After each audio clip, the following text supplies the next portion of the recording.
Sorry. Was it a hard name or was it like ABC Solicitors? No, I mean, it's kind of Germany, but it was pretty easy. I think this is live now too, incidentally. Just That's okay. keeping I that won't say little that. I haven't said the name of the solicitors. That's all good. now, we are deliberately live a little bit before I'm sharing these links. Have you seen there's now like a little pop-out chat on YouTube Live? But in fact, what I'll do, I'll just drop you the in our secret back channel. I'm just dropping you the URL of the video, and I've got like a little pop-out chat, which goes like this. Now, what I should be able to do is take that out. Wow, that is a lot of bright. What's bright? Let's just get rid of that. I should be able to drop that bit just there. Oh, yeah. Do they have a dark mode on the chat? Like a. You're suffering with the light. Oh, sorry. Well, it's just so dark here. Like it's. I have all the lights at the main light in my office on, and I have all of the blinds in the window in front of me open, and it is literally like, look at this, right? You ready? Look at the darkness. That's outside. What time is it there? Is it like midnight? Yeah, no, it's 7 a.m. Dude, we don't get the sun here for like another 2 hours. Oops. I got up at 4:30 this morning. I made my webcam angry. And it was so nice. It was light. We went for a nice walk down the beach. I tweeted a photo. People love it when I tweet photos of how nice it is. Yeah, whatever. I don't care.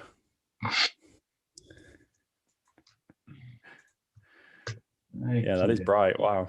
Okay. I've got all those there. That URL I sent, does that work for you, mate? I can see you. Yeah, that looks okay. It's just like slightly delayed now. Yeah, there is. The whole thing. Yeah, so there's about a 20-second lag time. I've got to remember that on the questions, haven't we? Yeah. And we've got about 2 minutes now. Yeah, and point that to there. The other thing is that once you're on Zoom, you can actually see how many people are in the thing. And then if I go to channel videos, look at that as I move the chat window across the screen. As I move the chat window across my screens, you can see it like lighting up different parts of my head. I think the brightness on my monitors might be a little bit too high. Now, in theory, we're not yet fully live yet because I haven't put the tweet. I'm just putting a nice background image on the video to make it a little bit more interesting. Put that in my temp folder there. Are you like me where you have like a temp folder and you just dump so much shit in there and then you look at it and you go, where did all this shit come from? Oh, yeah, because I haven't cleaned my temp folder out in 2 years. That's why. So I hate having stuff on my desktop. So I have a folder in documents called desktop. And every now and again, I drag my desktop into desktop in documents. And now desktop in documents is like 1 year of stuff. And I have no idea what it is anymore. Do you think people are actually going to come here hoping to learn something and all they've heard is that you've got a folder for your desktop, you don't have to think on your desktop? How much of an idiot Scott and Troy are. That's all you're going to learn today. Speaking of which, I can see the chat now, so I can see so people are joining. So I am going to. Oh, there are people. We should act professional. I'm pushing the Twitter button. Well, you probably should have been acting professional a few minutes ago because that was when it started recording. But anyway, so for people that are joining, this is Scott and I doing my weekly update, doing purely the IoT stuff. So actually, Scott, I didn't check for you. I have selected the right microphone, haven't I? This sounds all right. Just tap the mic. Yeah. That's one. So apparently you're not meant to tap mics, but you're meant to blow into them because tapping is not good for them or really hurts their feelings or something.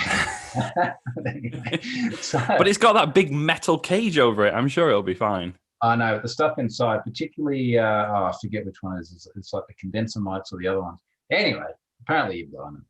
So regardless, the point was that Scott and I are doing the IoT bit now. So we the mechanics of this, just incidentally, is that that the easiest way to have multiple people talk on a YouTube live stream like this is to use Zoom. I paid my $16 something to Zoom for the fancy version, so that we can then live stream from Zoom into YouTube. Now that only means you can see the person who's talking, which is, I guess, not too bad, but anyway, it's a little bit of a pain. And it also means that all the videos that I embedded in every blog post, after having scheduled YouTube to go live, thinking this would be perfect because everyone can kind of like in advance go, yeah, I'm going to watch this thing. I had to delete all of those and update it. But if you're watching this, you work that out by now, which is fine. So I've just like prepared some bullet points, and that's about it. And I literally have 4 bullet points. I was planning on doing a lot more work in advance. I think the last time we did a live stream like this together, we ended up consuming about 3 hours really quickly. And I don't really remember the entire last bit because I literally had an esky full of beer then as well, I think. But I think it was all right. So I guess moving forward. So the whole idea about doing an IoT bit here, and look for folks joining, like use the chat as well. Ask us questions. It's going to intentionally be very unstructured and lighthearted. I'd really like to hear from people if they've got tips and tricks and things like that. That would be fantastic to hear because I've learned a few things in writing this series. Maybe just like as a first port of call, given like I've just written 5 massive blog posts about everything in my house, but for you, Scott, what is in your house? What's your IoT journey, just to set a bit of a baseline here? Oh, to be honest, I think I'm pretty similar to you, actually. I feel like a majority of it is lights. So I definitely have, we've pretty much smart lighted, if that's the phrase, all of our downstairs. I have all the lights here in my office. Actually, outside, that's pretty cool, actually, having all the outside lights. The fountain in our garden, I also IoT'd that. So we can turn it on and off. And the most functional one for me, again, was garage door. That was really cool, very useful. I already had like the traditional clicker button. So I just hooked in the traditional clicker button into an IoT relay. So it's the majority of it was easy, right? Like I think you'll probably agree that so I want to be really careful when I use the word easy, actually, because because it's relative, right? Yeah, I was just going to say, like, we're quite technical people, and I'm sure, like other technical people will probably find it quite easy. I would never expect somebody that I didn't, know to work in technology or something to be able to do some of the things that I've done. Like it's just completely outside the realms of the skill set of a normal person. And I think that's a shame, I think they're going to have like 8 apps. And I do have to, just to qualify that, I do have like 8 different apps, but I've just manually hooked them all into Home Assistant. So I don't know. I think if somebody could come out with a way to do this easily for the average consumer, that you would make $1 gazillion. What if we created another standard? Would that fix it? It's like what did they say? It's like the toothbrush one, right? Like standards are like toothbrushes. Everybody wants to use one, but nobody wants to use somebody else's. Yeah, and something like that. I embedded that. Then there's the 13 standards one as well. Yeah, yeah, exactly. It's basically the same thing, isn't it? Pretty good. Same problem. I'm sort of in 2 minds about it. On the one hand, I'm like you, and I look at it, and my parents are sort of a different end of the spectrum, but even if we look at our respective partners and said if they were to go out and buy an IoT thing and put it in the house and make it work, they could inevitably do that in isolation with its own app. But making stuff work together is just it's just an absolute mess. And I was going to say something else, but let me just set some context. This is probably going to be an adults-only version, I think. Given the very, very preliminary discussion that you and I had just before this started, and I think the attitude both of us have towards the way a lot of the stuff works, there might be some things that we would otherwise beat in other parts of the world. Now, having said that, I was watching something last night about what Americans think of Australia and the top 10 things, and one of them was like, they swear so much. When I came home, my friends had to tell me to calm down. So anyway, there might be a bit of that. We will go off on these tangents. But I'll give you a perfect example of where I think this just gets really messed up. So I did all those videos and things, and I published them out this morning. And when all the stuff works together, it looks really nice. And one of those videos shows that I've got a little IoT button. So I've got one of the little Akera ones that's Zigbee based, batteries theoretically going to last a couple of years. Single click, whatever action you want, double click, whatever action you want. So the single click action that we've got is to turn the evening lights off. The double click turns them on. Now they will come on 25 minutes before sunset anyway, but we were just like getting the house all nice just before I came up here. And Charlotte goes and turns on the lights, and she's like, the lights on the Christmas tree didn't come on. What do I do? And I'm like, what am I going to do now? That is the type. Where do I be? And you know, the thing was, because the ones on the roof came on, but the Christmas tree didn't come on, which means that the automation successfully fired. Home Assistant is running. The Shelleys are working. I think there's something else that comes on. Oh, the Philips Hues are working as well. So those things are working. So the HA bit's all right. So it must be something to do with the plug. And the first thought I had was, who the hell makes the plug? I can't remember. It's behind the Christmas tree. Scrambling. I just kind of said to us, like, I need to go outside and have a moment to myself before I even consider dealing with this. Welcome to the future, Troy. Oh, mate, like I end up just, this is why I'm drinking. Well, actually, it's Friday and 5 p.m. Of course I'm drinking beer. But it just ended up being like just one of these crazy stressful things of like trying to figure out, what is this? Why isn't it working? And eventually I remembered they're two-year plugs. So I went into the two-year app and turned them on successfully. And now, of course, the thing I'm wondering is, why didn't they come on to begin with? I don't have the patience to deal with that right now. So I think, and I just realized I was like syncing a huge amount of data to my laptop. I wonder how much bandwidth I'm killing. So I'm just going to stop that. Oh yeah, Australian internet. Yeah, I know. You know, it's usually okay. The problem is, I'll just equal that. I'll press that. Oh no, it's not doing any transfers. Because I'm about to go on a massive trip, I thought I will proactively sync a whole bunch of the data breaches I'm still dealing with onto my laptop, so that I have a bit of a backlog that I can deal with while I'm away. But it's actually okay now, because otherwise I just realized I probably wouldn't even be seeing you. So that's okay. Yes, if you were doing one other thing with your internet connection, you probably wouldn't be on Zoom. So look, again, for the folks joining in, and I can see there's a bunch of people in the chat, Oslo, Johannesburg, etc. Feel free to ask us any questions as we go along, or up your own suggestions on how to make our IoT lives better. I kind of get this sense, and this is where, like, I think the dismay part of it is the bit I just mentioned about all the sticky tape and things holding everything together. But the bit that I find a little bit exciting is it just feels like such an early time. Like, it feels like I think we'll look back at this sometime in the future and go, wow, that was the earliest time for IoT. That was when stuff was really, really exciting. It was this big mess.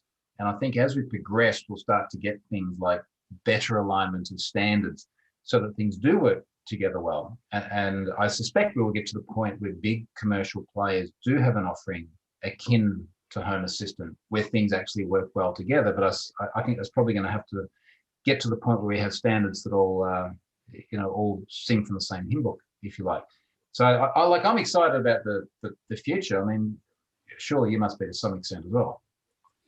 Yeah, but do you think we're going to have like the Apple hub or some other big manufacturer hub where everything from like different manufacturers, like my Corsa power plugs and my Philips Hue lights and everything will sync in? Or do you think, I don't know if we'll ever bring them all together like that, will we? Is it not just always going to be...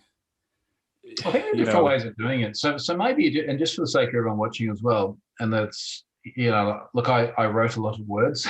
People may not have read them all, and some of the words I didn't write was that I think if we philosophically look at what Home Assistant's doing, it's like, okay, there is a product that runs on your Raspberry Pi or on a VM on something else from a Docker container or whatever you want, but it is that product.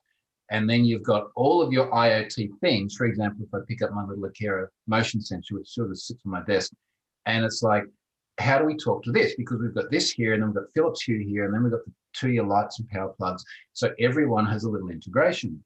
And I guess the clever thing is that the integrations are sort of the best way to deal with a fragmented ecosystem that we have at the moment. So someone is writing these integrations. And if we pick, say, the two-year that wasn't working for my Christmas tree at the moment, like someone has literally said, okay, how does two-year communicate We're going to create the plumbing to expose that to HA so that they can work together well. And I mean, that's the only way to do it now, right? But I think maybe the question is, as we progress in the future, do we need some sort of an open standard where you're in a care and everyone else says, okay, well, this is the way we're going to expose data and services.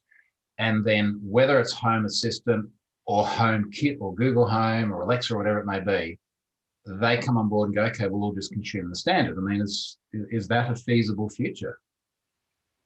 I would like to see it. I think having a unified standard, there probably needs to be legal frameworks to make them use it. I think like having the standard and people using it, it feels like IoT manufacturers are going to naturally move away from having an open standard. I don't know, maybe that's too cynical, but like I feel like if there was a standard available, we wouldn't necessarily expect everyone to implement it. So I think as long as they expose some way to interact, because if you look at Home Assistant, there's no official Home Assistant integration with anything. They've just written, specific integrations that will hook into devices from a certain manufacturer, and then TP-Link come along and break that. But was it TP-Link that just screwed up the plugs? We will come back to TP-Link, yeah. Okay, right. But yeah, so I think I don't know. Like, I don't know if it necessarily has to be like an open unified standard for all devices, or whether we just expect them to have an open way of hooking into them. Because clearly we have that now with Home Assistant. I just feel like if it was less hacky and it wasn't kind of Home Assistant just figuring it out and making it work, and it was actually like hey, these are our devices and this is our ecosystem, but this is how you hook into us, then that would be okay too. As long as it was, known to be open and documented, then that would be awesome. Like an easy way to make this work. I sort of wonder if maybe the question is, what are the incentives? So let's take TP-Link as an example, because we'll come back to this. I just want to come back to it a little bit later on, because that's when it's going to get a bit more sweary. What is the incentive for TP-Link to implement an open standard rather than just being what is at least by intent a closed ecosystem whereby their device works with their application and that's it? So what's in it for them to be more interoperable? I guess it's just a rhetorical question, because if we sort of start to answer that, it's like, well, you kind of hope that if they're building a good product and it works better with more things, then there are more people who want to buy the thing. Because obviously a lot of people do buy the TP-Link devices based on how many angry forum posts I've seen in the last few days. So they must be doing something right. So is what's in it for them that they can grab a greater market share by being more interoperable with more things?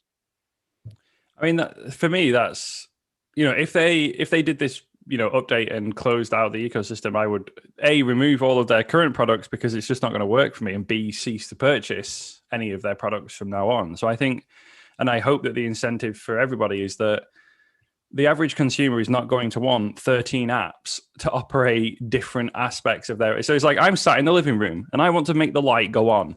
Okay, first application, no, wrong one. Second application, no, wrong. Third, oh, it was the Philips app. Like no one, I just think long term, no one is going to do that. And there has to be a way to bring them all together in one place. And like I say, maybe they won't have a single unified standard, but as long as, TP-Link products have a documented way to hook into them, we can do that from one unified app. Because I have to say, like, prior to getting Home Assistant, my wife was not fond of having to remember that, the lights in our bedroom are Philips Hue and the lights in the living room are IKEA, and they're different apps. And it's like, that it was just an awful experience to have to remember like which app does which thing. And then our plugs are TP-Link. So that's a different app if you want to turn on the lights outside, because they run on a mains waterproof socket. And it's like, I hope that that's enough of an incentive for people will buy more IoT things if you can unify them more easily.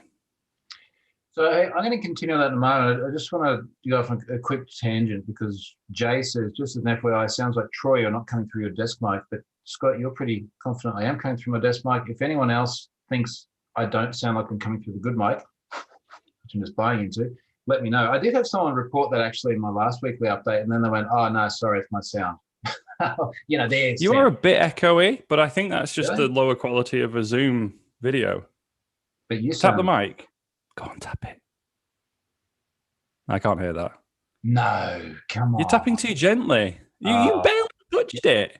You know what I'll do? So here's the litmus test. I'm going to pull the USB plug out of this mic. You tell me if it sounds, if you can still hear me. You still hear me?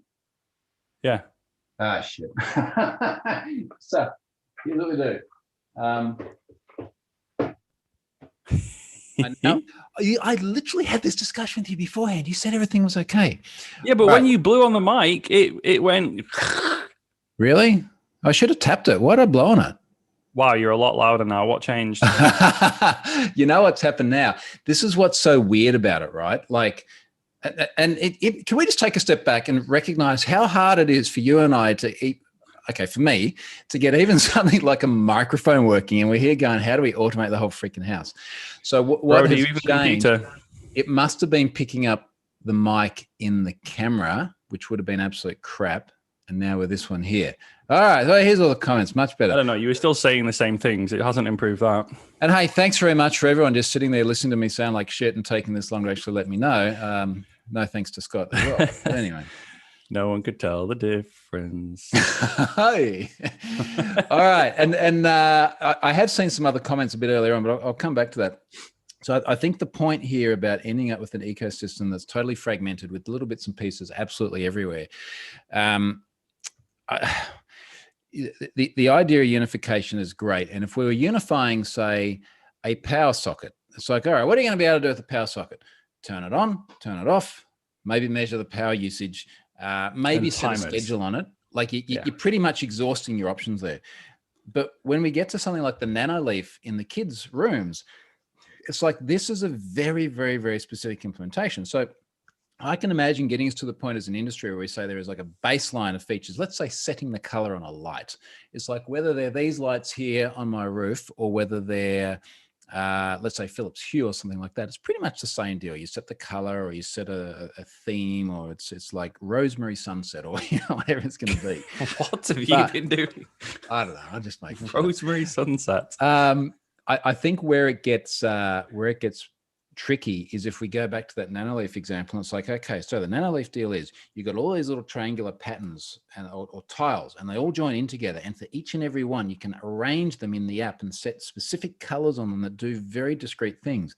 And I think the challenge here is that when we get through to very, very device-specific functionality, how are you going to have any sort of unified app experience for that? Unless you really get to the point where it's like, okay, there's an open spec to add new features. But even then, it's like, how do you then drag the NanoLeaf tiles around and change the orientation? It just seems like a very, very hard thing to do. Something like that.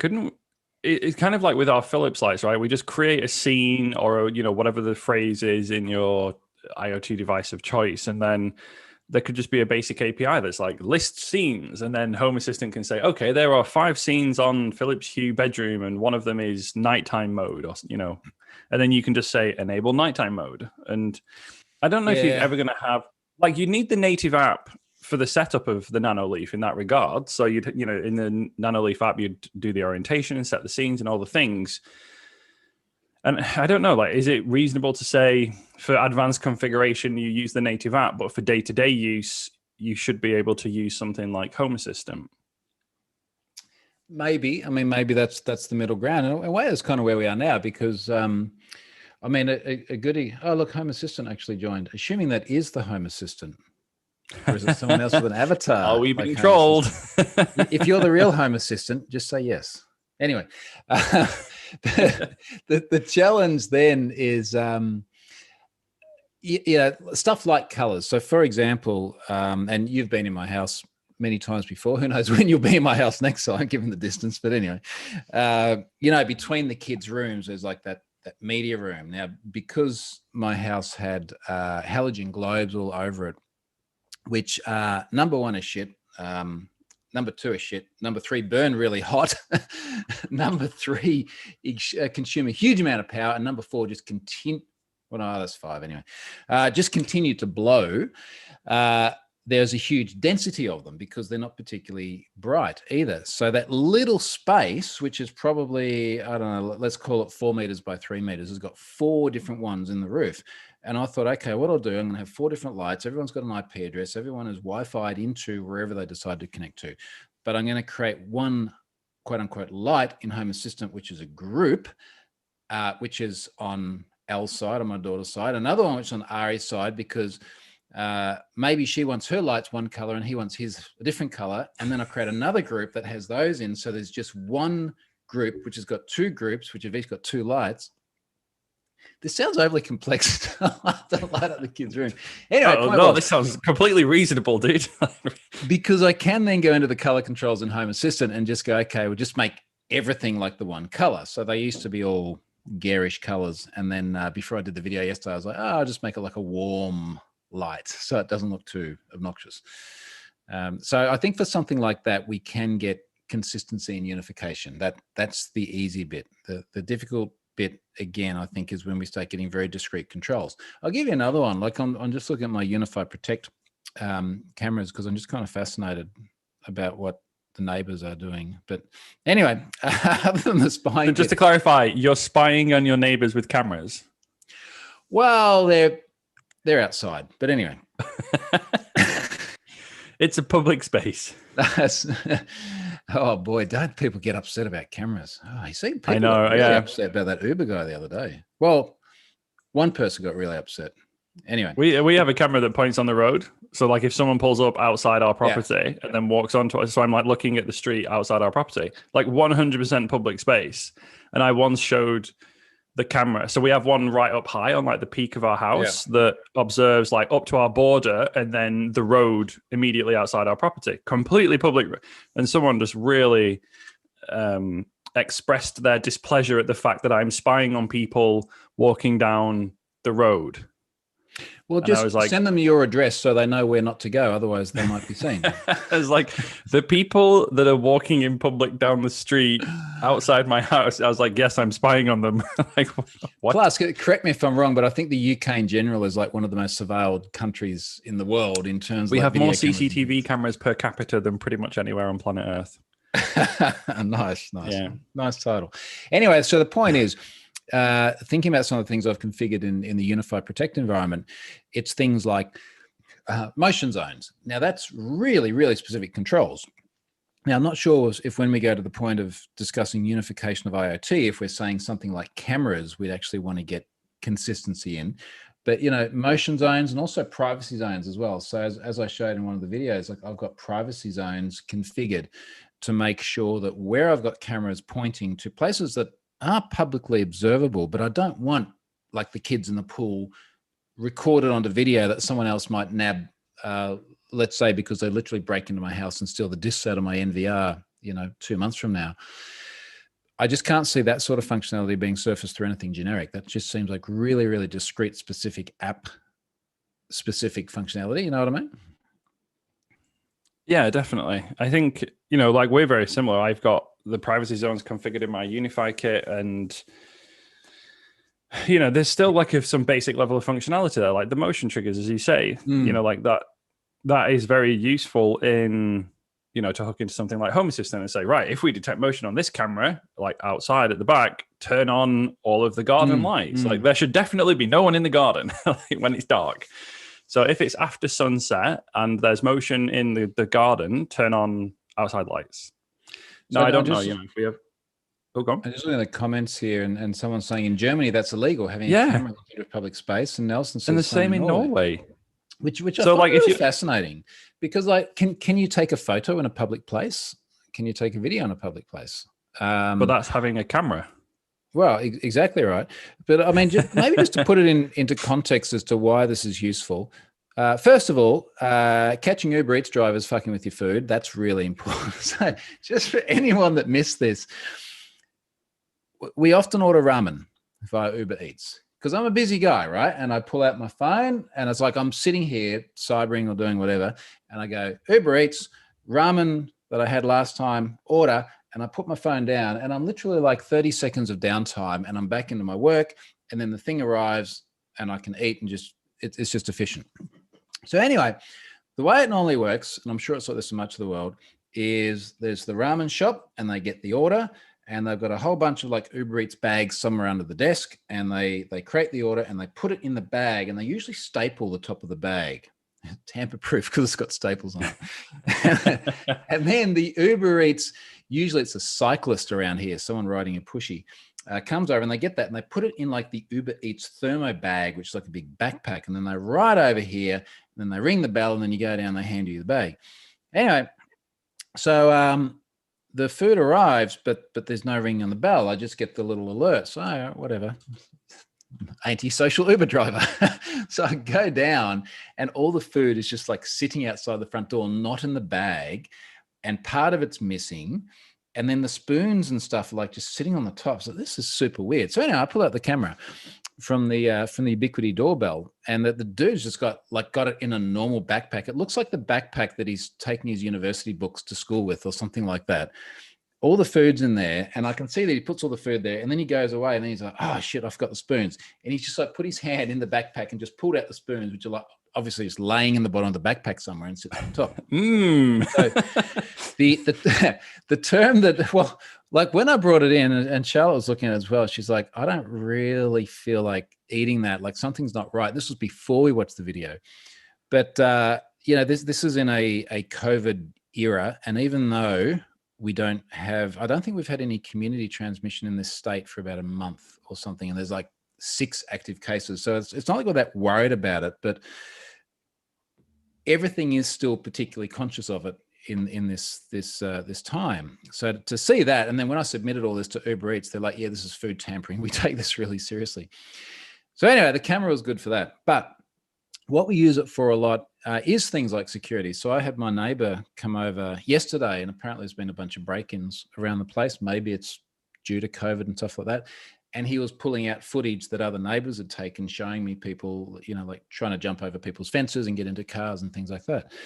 So for here, it's very much like it's kind of like you're right to see who's trying to break into your house, So like looking at the comments here, they're saying, constantly recording something and watching for activity is different than taking a single picture. I was like, but not, is it? Like so you can't take a picture in public and then post it without permission if the person is identifiable in the background. But that's like any picture. But like, can you go to the beach, take a picture? What if geez, how many times have we broken the law in Norway, mate? I know. I was just going to say, I'm just thinking, like, how many times have we been on the bikes and taken a video and probably cycled past 100 people? I've got a photo of you having just fallen off a bike in Norway, and I'm sure there are people who are identifiable in the background. But yeah, like here in the UK, basically, if you're in a public place, I think like the fancy terminology is you have no realistic expectation of privacy in a public place. If my camera can see onto their property, then you have an issue. So like if my camera looks at their garden or looks into their window, then absolutely, and I just wouldn't do that anyway because it's weird, but it's also illegal. However, if I'm just looking at a place that has a public right of access, then like we're in the UK, like that's fine. I can have a camera that looks at a public place. So I'm not sure if you have this saying even in the UK, let alone the other places people are from, but we have this saying about the pub test. Would it pass the pub test? So if you went down to the pub and you sat down next to a random person and you sort of discussed a thing, like what would your average person say? And I'm looking at mine, and there are other houses that are observable here, but clearly the things are pointing at my own house, and like the ones over the canal. And again, you know what my place is like. They're over the canal. Now, I was going to say, look, I probably couldn't even see them very well, but the problem is these Ubiquiti cameras are like 4K. And I've just realized I can get a relatively clear picture of my neighbor's backyard here. But, also, I think you've got to be a little bit sensible here, because like even for me, if I'm going to be, my bedroom faces out over the canal, over to the neighbors. If I'm going to be doing anything in my bedroom, I don't want the neighbors to see. Like I close the curtain. I just kind of feel like privacy is something everyone's got to take a little bit of responsibility for too, right? The thing that I usually just do is jump onto Street View and just be like, okay, go yell at Google first and then come after me in my camera, right? Like 'cause you can just crawl around outside my house on Street View and look at my garden and my driveway and look into my window. It's like, it's visible from a public location. I feel relatively comfortable, with that. I tell you what, if ever my neighbors get broken into, they're going to come to me first for the video footage. Yeah, when they need you, they'll all want the camera footage. They'll be there. They'll be there when they need me. Yeah. Okay, so look, just going through my sort of 4 bullet points. Let's just take a look at the comments. I will answer a very quick question here. Elizabeth, I had a curious question for Troy. Is your dad as tall as you, and did he need special accommodation as a pilot? So I'm about 197 tall. Both my parents are a very similar height. They're probably only about 10 centimeters short. I think you've met my parents as well, Scott. So they're quite tall, but I have no recollection of Dad having height problems. Maybe if he wanted to be a Formula One driver, it would have been a different story. The main thing I remember from my mum is she's like, I always hated being really tall as a girl, and that she's in her early 70s. So in that era as well, she would have really stood out being a tall girl. But mind you, knowing what my daughter Elle is like, she may be getting very close to my height, I think, by the time she's grown up. And I pity the people that cross her. She's a bit of a bruiser as well, isn't she? She's that's a very kind way of putting it. Thank you, Scott. Yeah. I wouldn't piss Elle off. I just want to some of the other comments here. So Nelson says, in Norway, you can monitor your own house and garden, but the camera can't monitor public spaces. Now, we have both spent a lot of time in Norway, and in my experience, it would be very hard to monitor your own garden without seeing something else at the same time in most places, because there's not a lot of room, you know. But mind you, I mean, even here, unless you are somewhere more rural, it would be very hard too. Someone said there's no Street View in Germany, but I'm on Street View and I'm going around all the places that I know in Berlin. Yeah, so I did not use, or did I? I think I did use Street View when I was in Germany last year. But I think there, like everywhere else, if there's a person, it blurs out the face, or if there's another. Yeah. I mean, it somewhat reliably does that. Like most of the time, it does catch them. Like in the UK, it does license plates or registration plates on cars as well. But again, it's, somewhat reliable. But see, this is the thing. It's like, all right, if I'm on Street View any moment now, like I go. See, it's Mrs. Construction. There's a construction worker here, and I can see his face. Really? Hello. Yeah, it's like he stood. Don't broadcast this. It is a fascinating thing, right? Like I'm just going onto Street View. And I think IoT in general raises all these kinds of questions, right? Because it's not just, cameras and looking at stuff. It's physical presence. It's, when am I home? When am I not home? Like, I'm pretty sure, because I use Home Assistant to track both my phone and my wife's phone, and then if neither of us are at home, it will turn the thermostat off because we're not at home and stop wasting energy. So that's a really useful thing, by the way. Like, I mean, I know you don't have the problem of using heating in Australia, but in the UK, we spend a lot of money on heating our frozen ice boxes that we live in. But if we both leave the house, it will turn the thermostat down to stop wasting energy. I came downstairs, I was thinking last night or the night before, and it's like 30 degrees or something at 7 p.m. and the fireplace is on. Look at Charlotte go like, why are you running the fireplace? She's like, oh, in Norway at Christmas it'll be cold, so this just makes it really cozy. Yeah, it makes the 30 degree centigrade room cozy by having a fire lit. It was cozy, I'll give it that much. Now look, one of the other bullet points I had here was around certs and installing certs, particularly Let's Encrypt certs. I think you're getting bypass certs from Norway as well. Bring us back to that topic in your home environment. So just like run us through how you're doing that, because admittedly, I have not done this yet. You have given me shit before for not having done this yet. I think that there's an interesting discussion about the value of certs on IoT devices and controlling infrastructure such as HA. So what have you done, mate?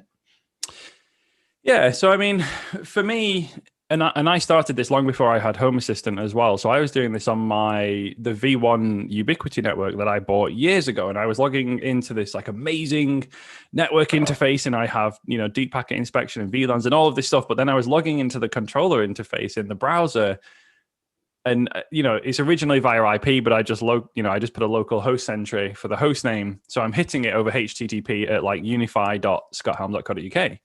And there's like originally in the browsers, they weren't too prominent, the warnings about HTTP. But as we know now, as over the last few years, we've really advanced in this space, and the browser's like, warning, not secure. And I'm logging into my like ultra cool network interface with pretty graphs and everything.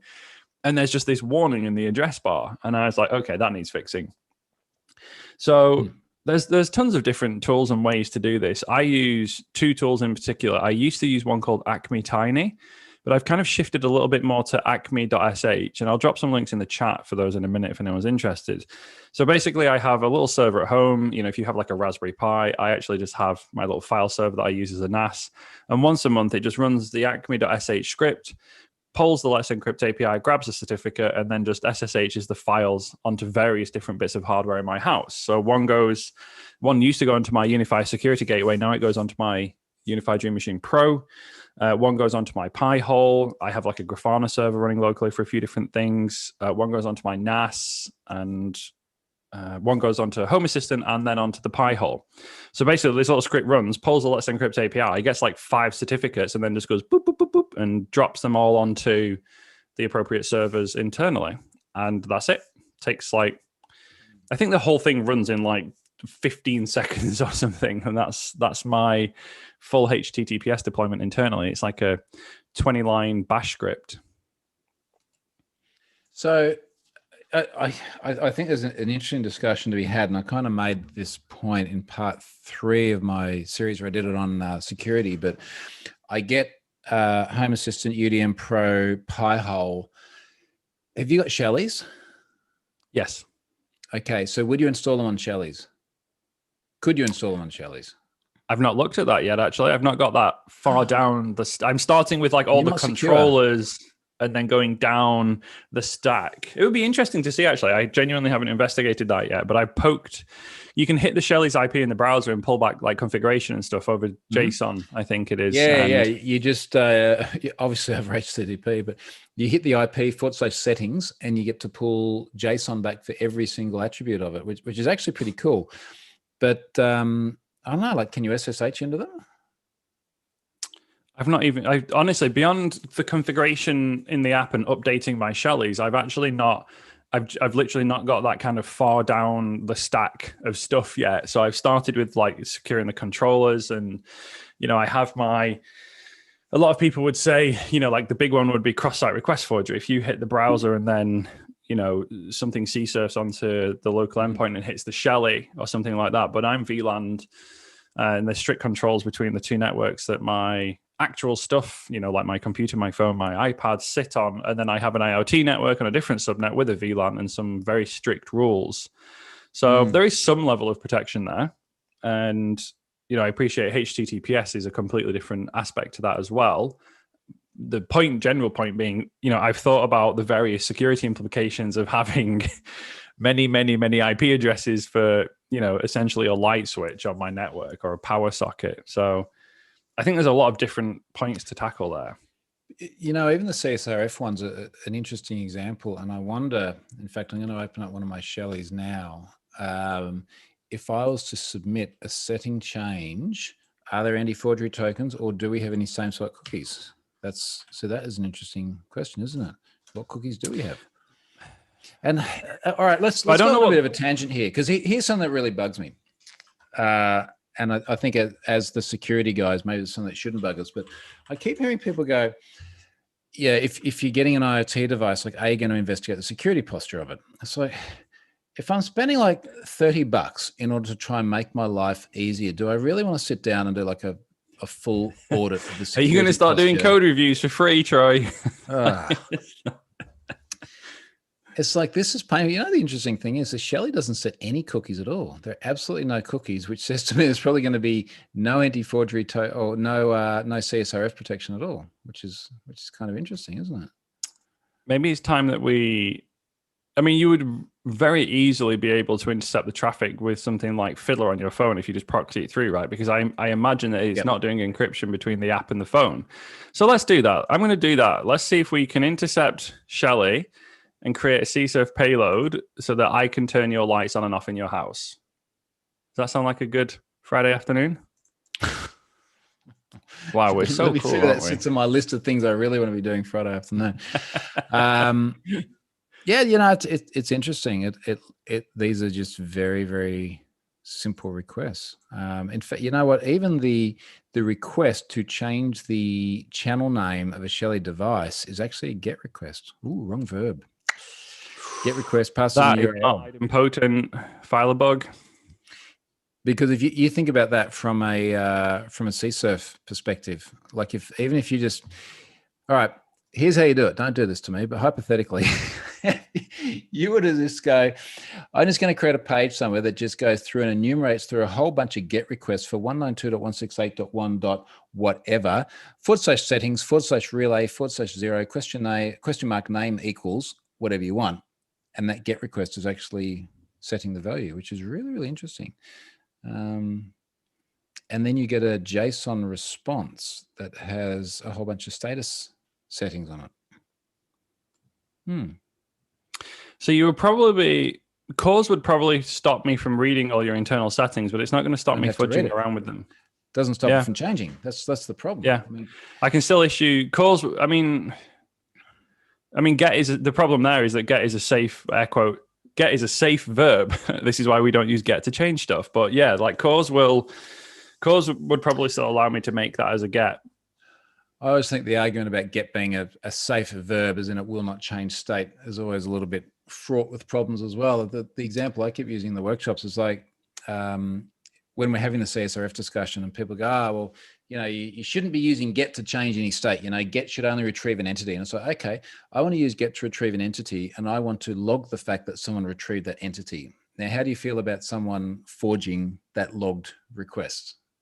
So that's, I think you can be semantically correct and still have a forged request, which should mess with you. But I guess getting back to the point, and the Home Assistant account did actually confirm, and I just saw the comment here about the ESP8266, which would be what runs on the Shelly, is not running Linux. So that's an interesting perhaps aspect to it there. But that Home Assistant account did also confirm that the comms with the Shelly are sent over an insecure channel, which is, to be honest, is like exactly what you'd expect, right? You're not expecting it to run a certificate. I mean, I just wonder how much we want to have this principle of zero trust and we want to have transport layer security everywhere, but how much do we really care for like a Shelly relay? Maybe it's a question of what the relay does. Okay, so Home Assistant just commented there, like you can password protect the HTTP API and use basic auth. So you can set up basic auth on the Shelly. Yeah. Which I guess is good. So that's just coming through for me. And so that's pretty cool. I started doing that and there was a reason why I stopped. Can't remember. It's probably a good reason. I can't remember. But yeah, we're back into this cycle again of the amount of stuff you've got to do to try and make something, and okay, maybe a Shelly isn't a particularly mainline consumer sort of product, but when you think about the other things in the house, like the 2-year devices, and we'll have to start talking about the 2 years then, the amount of stuff you got to do to make these things work as expected in a secure fashion is just a little bit crazy. So let's talk about 2-year. Sorry, TP-Link, not 2-year. 2-year's probably got different problems. So TP-Link make a very popular smart plug called an HS100, or there's also an HS110, the 110 being able to do power monitoring as well. So if you wanted to be able to not just turn the thing on and off, but also be able to say, well, how much power is it using? So, for example, such that you could trigger an event when, so the one on my TV, when the TV is turned on, the power usage spikes. I can then go, okay, I must have turned the TV on, let's turn the backlight on around the TV. And all that's just great. Now, I'm going to try and choose my words carefully here because I had a bit of an argument with someone about this. And I think you're going to be more on their point of view, but I think I'm right. So anyway, when I went and bought the TP-Link devices, and I think I'm going to check my phone now. I think I've got about 4 of them in here, 4, maybe 5. What are they all doing? And you can't go, or also pro tip, don't look for TP-Link. You got to look for CASA, just to make things even more confusing. 5. So I've got one on Ari's desk, one on my coffee machine, one on my dishwasher, and it's only on the dishwasher so I can see when the power usage drops off and I know that the dishwasher's finished. One on Al's spared lights and one around the TV. So I got 5 of these suckers. Now, when I bought each one of these, the box says there's a Casa Home app, and you can control it with the Casa Home app, and you can integrate it with Alexa, and you can integrate it with Google Home. I can't recall if they said they had HomeKit support or not. But basically, the box says here are all the things it does. Now, enterprising people created integration so that Home Assistant could talk to it. And I think it was just communicating locally over like port 9999 or something odd like that. Great, job done, kind of hacky, works. And then as part of writing my blog series, like I've picked up my phone here. I'm going to see if any of these other ones have firmware updates as well. And I went through the firmware update and it went, oh, there's 2 firmware updates available. And I was like, well, I know it's good to take firmware updates because maybe they're fixing. Oh yeah, there are security vulnerabilities. It's fixing them. Good job. I'll take them. Lights no longer work. So I can't turn the lights on. And sure enough, it looks like the vulnerability. I think it was like just a complete lack of auth on the local network. So any other device on the local network or attacker on the local network could toggle power or inevitably monitor power as well. And they've gone, oh, we'll just fix this. We'll just kill that bit. And of course, that broke up the integration, and a whole bunch of people had their TP-Link things no longer work. Now, what I think is really interesting about this, and I'll throw it to you to rebut me on this. What I think is interesting before we get to the fact it's broken the Home Assistant integration is that the Casa app still worked, right? So like if you read the box, everything on the box, all the advertising, it still does that.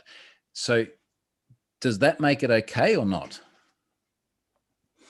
I mean, I agree with you. To be honest, just because it says it does it on the box doesn't mean they're not going to deprecate it later. I bought a smart TV that half of the things on the front of the box no longer work because the manufacturer's like, hey, we released an update and disabled the Skype integration because whatever. But how old is that? Just to it's clarify. A few years. It's recently new. It's like a relatively new 55-inch 4K TV. Because I've got plugs that I bought like a month ago that got broken by this.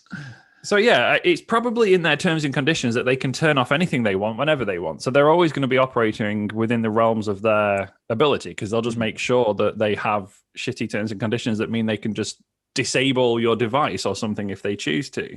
So I think, from that aspect, no one can really get angry. I think from a product aspect, it's stupid because if they were to maintain their position that Home Assistant can't integrate with it, there's going to be gazillions of people that will stop buying them and probably replace their existing ones because they no longer function. So it's more a question of, the more interoperable your product is, the more of them you're going to sell because you can sell them to everybody with Home Assistant or you can't sell them to everybody with Home Assistant. And I think that's the thing that really bugged me. It's like, maybe they didn't know because they do seem to have backpedaled a little bit. Now that they realize how many people have got in touch about broken Home Assistant integrations, maybe they looked at that and said, oh, wow, there's a lot of people that we're selling products to. Maybe we should fix that. And they have said now that they are currently working on a beta version of the firmware to reintroduce the capability that was lost. So maybe there's enough of a combined set of voices. Kind of look at it both ways, right? Because when you say gazillions of people have had this break for them, in all seriousness, like what percentage of TP-Link smart plug purchasers are using it by any means other than either the native app or Google Home, Alexa, this sort of thing? Like how many people, what percentage of the audience do you reckon is actually trying to do Home Assistant style stuff?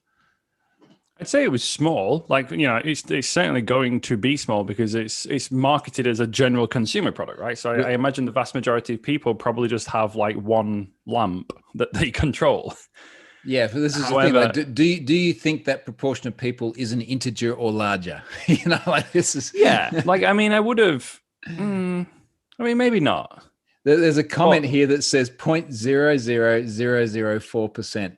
I think that is actually closer to reality than 1%. I think that'd be a safe bet. Well, to flip it the other way, there was enough people commenting on their forums that they've clearly felt there was enough pressure to respond and reintroduce it. Yeah. So let's change gear because I think that's a really interesting piece. So they broke it. they broke it for people with, let's charitably say, a non-documented use. And people got very angry on the I keep confusing, TP-Link forum. And then they sort of went, do you get the impression as well, just like reading the forum, that there's a language barrier in there as well? I think there's a yeah, some of the tweets were a little bit kind of clumsy as well. So there's probably a non-native English speaking person responding to most of the stuff that I've seen. Yeah, and I wonder, particularly when we get to cultural gaps, and particularly if they're actually, why don't we figure this out? Where's TP-Link from? Before we start making broad cultural assertions, are they? Is it an Asian company, or Taiwanese, or Eastern Europe, or support? What have I got to support? I did look at this once. I'm sure I saw an address or something that Australia was English. TP-Link Casa Tapo. What's Tapo? Online stores. I wonder, are they on Wikipedia? I don't know. Hey, you on Wikipedia? Do you have a Wikipedia page yet? No, make me one. Oh, you got to get one. You're not allowed to make your own, I don't think. That's hilarious. Here you go, TP-Link's big. They got 22,000 people, China. Headquarters in Shenzhen. Employees? 22,000 people? Yeah. Founded in 1996. Wow. How about that? Yeah. In fact, in Taiwan in the chat. In 2013, they had almost 22,000 people. And I was trying to avoid sort of creating like a vast cultural generalization, but I sort of got the impression that it just felt to me a little bit like this is the way we do things. We're just going to do things and everyone's going to fall into line. And then you looked at the language, right? But I think, now they're sort of going, okay, well, maybe we shouldn't break the thing for everyone. But, well, in fact, first of all, they started saying, hey, if this broke it, like basically send us a DM and we'll give you firmware to roll back and downgrade. And I said, all right, that's not ideal, but it's something. But I like the language they're using now, and they replied to me publicly as well and said, look, just DM us if you'd like a new version of the beta firmware, which is going to play nice with everything. And I think what I'd really like to see from companies like that are obviously really popular in the maker community, like, wouldn't it be great if they said, hey, we've got an opportunity here to show that we are open and engaging with the community, and we're going to build stuff that will work with everything, because I suspect it's not a big challenge to actually document the API that others can call with their own third-party apps. So this doesn't seem like it's necessarily a hard thing, because let's face it, it was working before.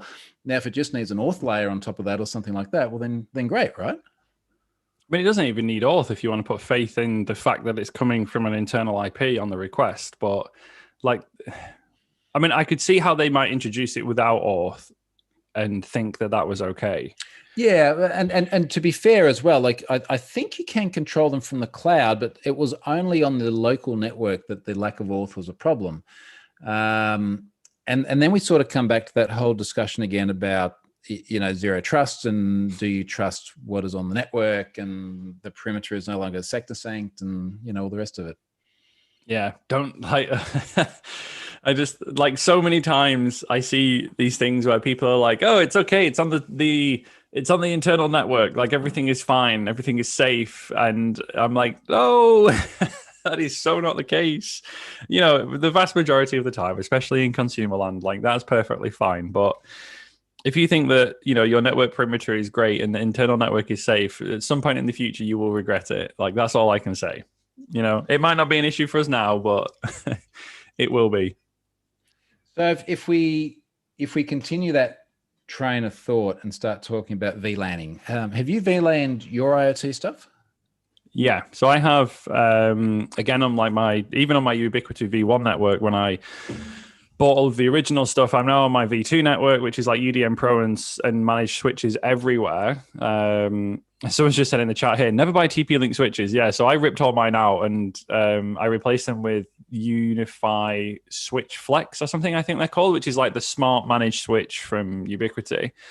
And that allowed me to do the full VLAN top to bottom and do isolation down to individual ports on the network. So yeah, I have two networks at home, my main network And then I have one just called guest, which has like a fairly lousy Wi-Fi password for when people come to my house, or when people used to come to my house.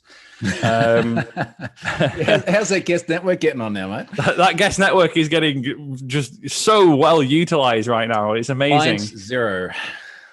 It's it's a bit of a shame, but all of my IoT stuff also goes onto Guest, and Guest is completely VLANed on a separate subnet. It cannot communicate back to my main network, and then I have a few different ports open on my main network to allow stuff to punch into the Guest network.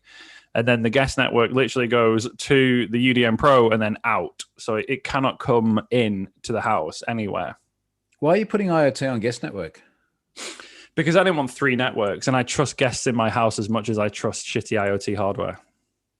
But do you trust your guests not to mess with your shitty IoT hardware? I think that's the bigger question. I mean, it's like if I brought them to my house and given them the Wi-Fi password, they can try to turn my lights on and off, right? Like they're probably already in my house and can screw around with the IoT hardware physically anyway. So like there's an implied level of trust that they've achieved to get my guest password.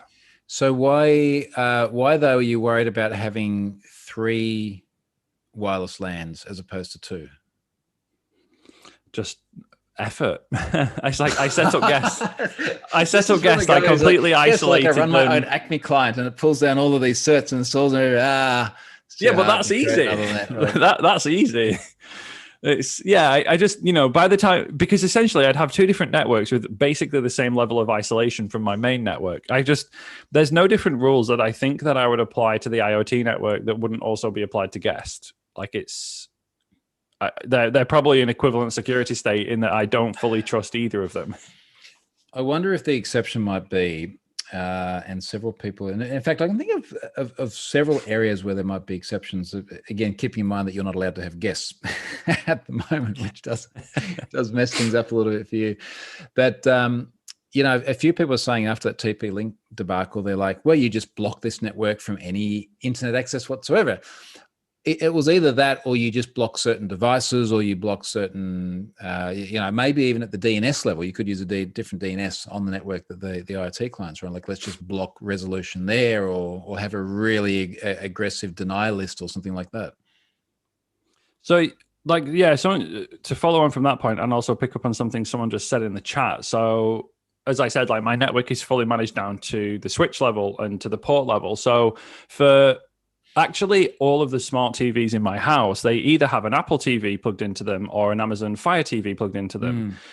And I don't actually use any of the native smart functionality in the TVs. And I think I told you about this actually when it happened. Like I woke up one day and looked at my network traffic and there was a huge outbound spike of traffic overnight. And I started with the Ubiquiti networking stuff. I started poking around individual devices. I was like, what is being so talkative when we're all asleep?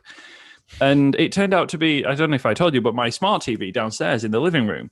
And I was just like, why is it using so much bandwidth? Like, did someone leave it on? And, it was like streaming movies on just, continuous play in the background or something. But then I realized, I was like, well, actually, we don't use the smart TV functionality in the smart TV. It would show up as traffic from like the Apple TV. And then when I looked at it, these devices were just so talkative and using constant bandwidth that I just blocked them because I was like, well, we never use the Netflix app in the TV. We use the Netflix app on the Apple TV. So I can actually just block the smart TVs. It's like, I was just, this is weird. Like, what are they doing to be using like several gigabytes of traffic a month, bearing in mind that we don't actually stream any TV on them? So there is a lot of interest. I say interesting, and what I mean by that is terrifying things when you start looking at, when you actually start looking at like, what are the things on my network doing? And it's like, wow, yeah, this is weird. It's used like almost 3 gigabytes of bandwidth this month and nobody has done anything with it. You just made me super paranoid. So I just flicked over to the Pi hole and I'm looking at client activity over the last 24 hours. Now I have, according to my unified network, 83 IP addresses assigned on my network at the moment. Now I'd expect not a completely even distribution across them all, but I wouldn't expect to see one client just massively overwhelming all the others combined. So I'm looking at client activity over the last 24 hours. So I've had 400,000 DNS queries over the last 24 hours apparently from 64 different clients. So some of these clients are obviously not doing DNS resolution. But I'm seeing like this fat blue bar across the top, which looks like it's basically more than all the other clients combined. And I scroll down a little bit and looking at the IP address. Can we screen share this? Have you got anything like your DNS? Well, I just don't know what's going to pop up. Upon.com. Imagine.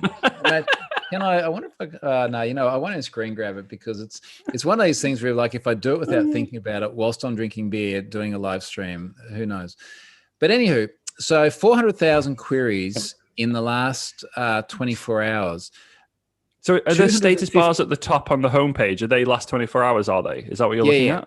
Yeah. Okay. And I know that because it says over last 24 hours. Wow.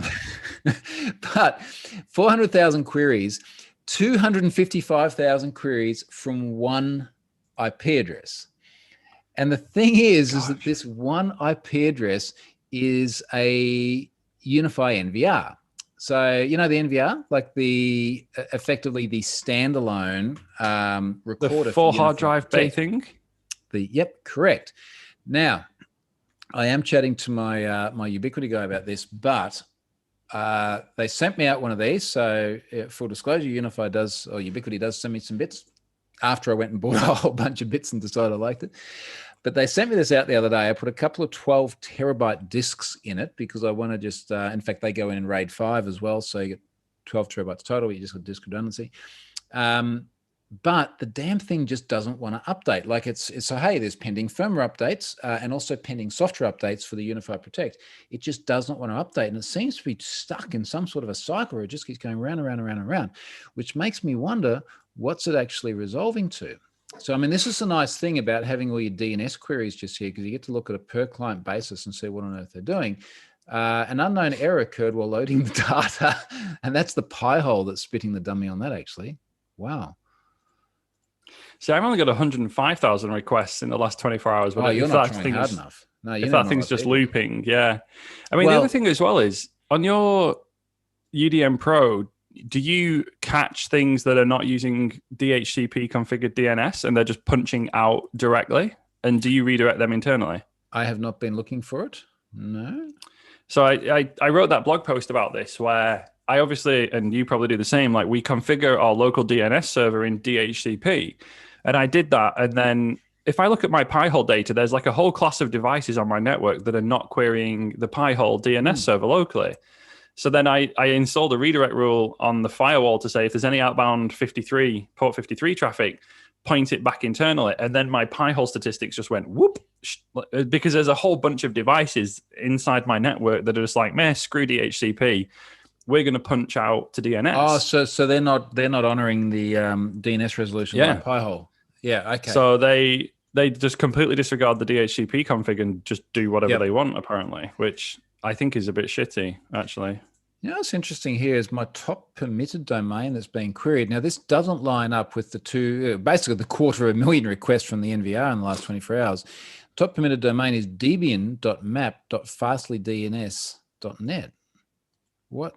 But again, this is a joy because we can figure out what this is so long as my Pi-hole doesn't spit the dummy again. Because we should be able to. So yeah, the Helme Assistant account is just just said here, all Google devices use Google DNS, which is true. So I found that my Chromecasts will never respect DHCP configured DNS, and they always punch out to Google DNS. And is that like literally hard coded into the Chromecast? The what? Sorry. That's hard code into the Chromecast using. Yeah, it must be because they just, no matter what I do with DHCP, they just say YOLO, like we're going out on port 53. So I've just found that all of these fastlydns.net queries are all from the NVR, which is interesting. Somebody else asking in the comments here, do you have Pi-hole handing out IP addresses or do you use the UDM? So I use the UDM as my DHCP server because it does both networks.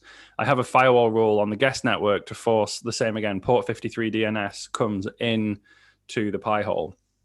So yeah, it's I force both networks to use the Pi-hole. So if I look at my Pi-hole statistics, like reliably, for all of time, the top client is actually my UDM Pro. So there are more devices on my network sending more DNS requests external and being forced back in from the UDM Pro than there are genuine devices actually just using the Pi hole. That's really weird. So other than your Chromecast, what else is doing that?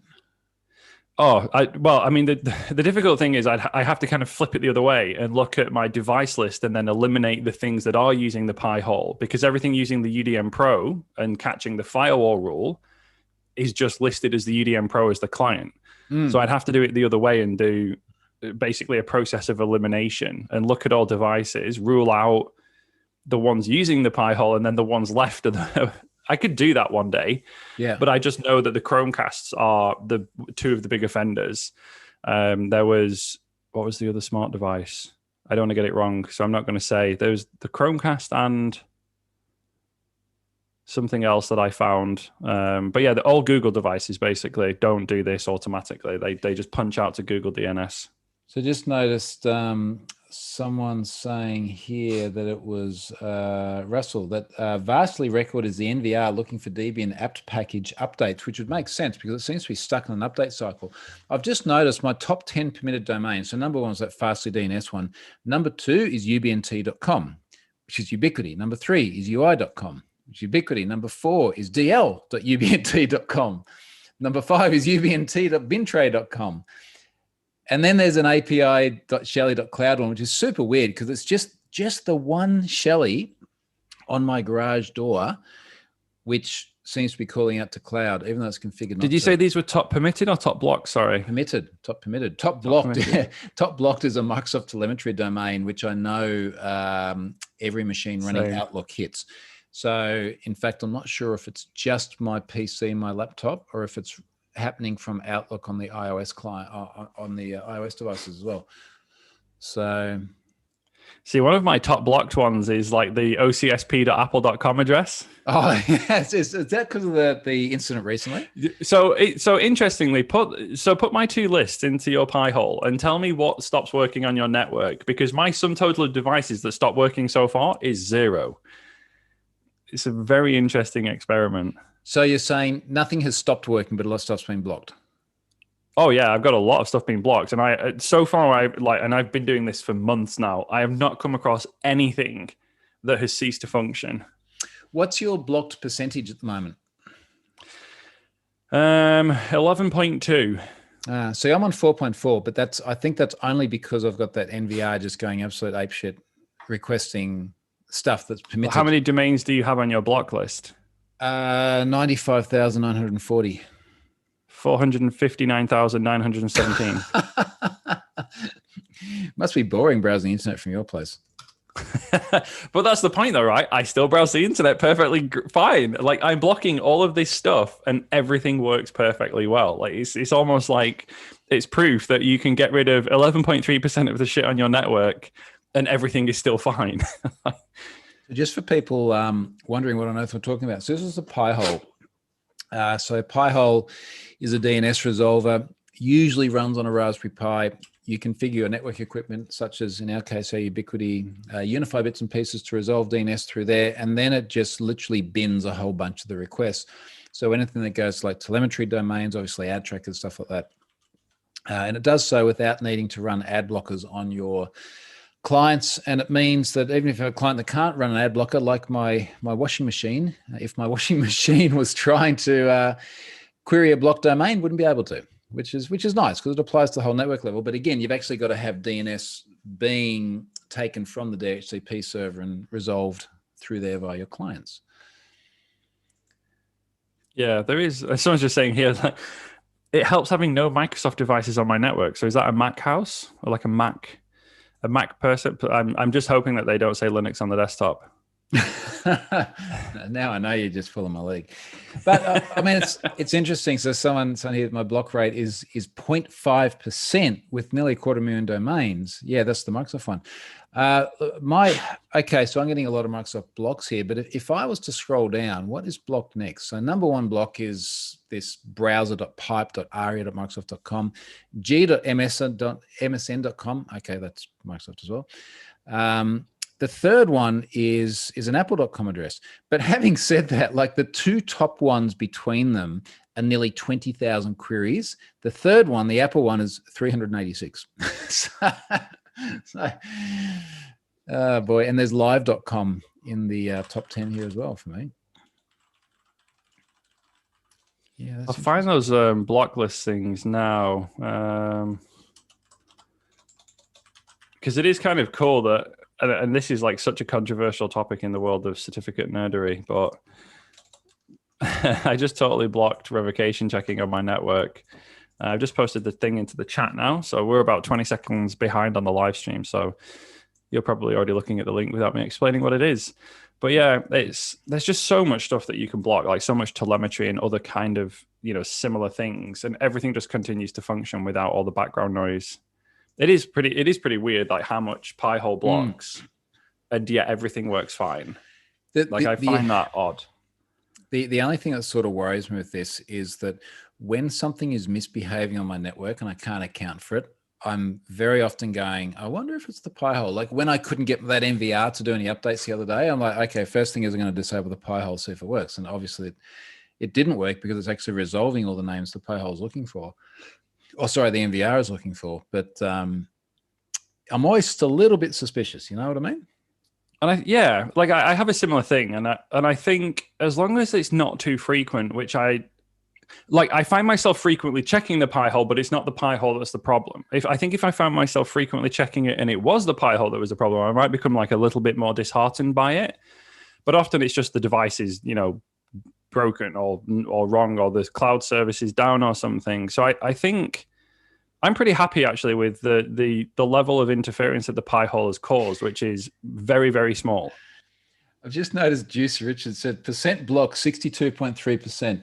So let us speculate around Juice's situation. So possibly, that was going to be my second guess. I was like, number one, he has a very, very aggressive block list. Number two, I see that name Juice and a different second name comes to mind, and I was drawing assumptions.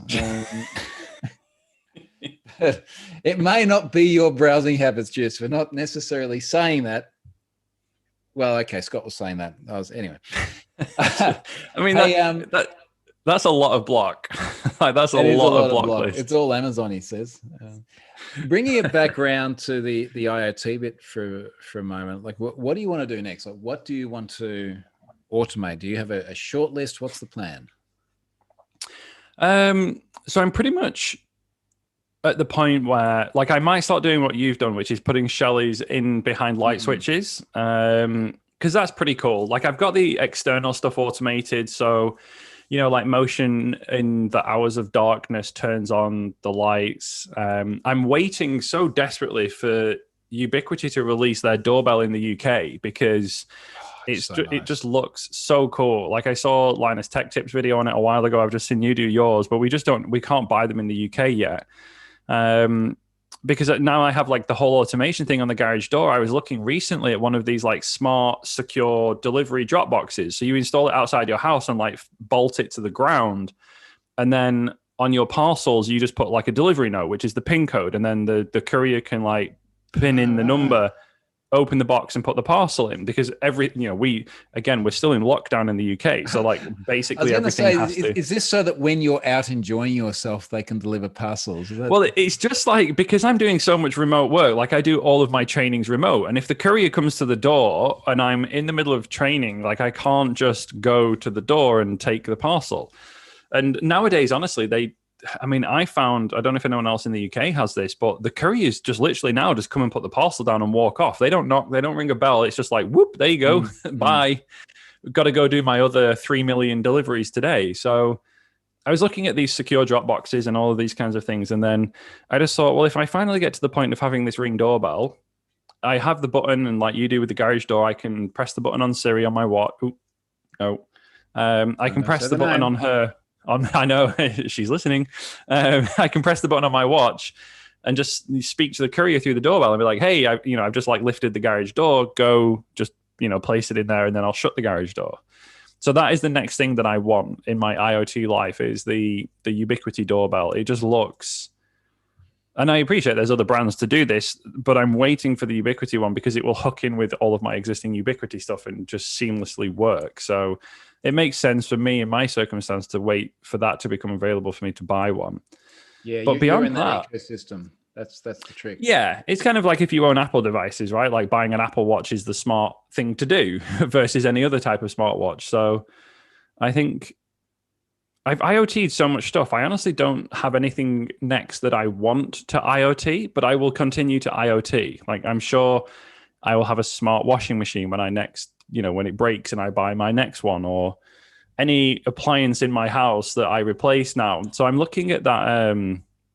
We have one of those smart robot vacuum cleaners for downstairs because we have 2 dogs. So the robot vacuum cleaner just comes on in an evening and does like a basic pattern. And it just, because we have like hard floors downstairs everywhere, like we see little bits of dog hair, and the robot vacuum cleaner just goes around once at night and just cleans the floors, which is amazing. But it's a very old generation one. And Dyson have just released one, and it has like an app, and it maps out your house and shows you the map, and you can like watch the camera on it. And I'm going to get one of those, and I'm going to hope that Home Assistant does an integration with it. So I can be like, hey, Alexa, vacuum the kitchen. And just like, and then something actually happens when I can say that now. It's just that nothing happens when I say that. And it will actually be able to go and do that. She's listening to me. Cancel. Just while you're talking, I just figured out why my bike fell off the rack yesterday. So I walked into the garage, and you haven't been here since I put this up, but I got all these bike rack holders. I wanted to put the bikes up against the wall rather than just like having them all standing, randomly. So you get these things called a clug, and a clug it's almost like a little plastic, like a U-shaped thing like this, bolts on the wall. You bring your pushy up, tire goes in like that, and it clips around your tire. Anyway, I got into the garage yesterday afternoon, sometime after apparently 11:51, and Elle's bike's laying on the floor, and Charlotte's just kind of knocked over to the side, but still on the clug. And I'm like, what the hell happened here? Because it's almost hit the car as well. I'm like, where's this happen? And then I remembered I do have one of the G4 Dome cameras, and I just went back and looks like gravity was the culprit in that case. Oh no.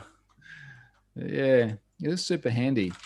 So I think for me, that the thing I actually want next, I really want to get one of the weather stations, just because I feel like there's a lot of really cool data that you can collect from these things. So looking around here, I asked on Twitter a while ago, and I think the number one response that came back was Davis.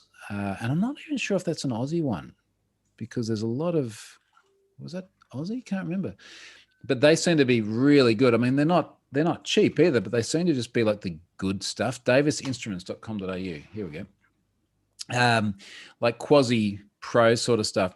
But what was interesting about this, and I put this in the blog series I was just writing, is a bunch of people said, because I sort of said, look, I want integration to Home Assistant. I'd like it to be solar powered. There's no shortage of sun here. So long as the thing can keep powered and there's a battery and it can work through the night. You know you love it. We'll be fine. And a bunch of people said, well, you don't really need, in fact, I think it was Lars, our mate Lars down in Melbourne.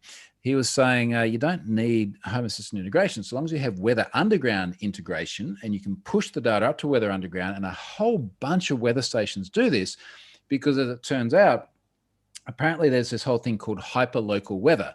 So rather than getting the weather forecast for your suburb, hyperlocal is like, no, I just want to know what it's like on my house right now.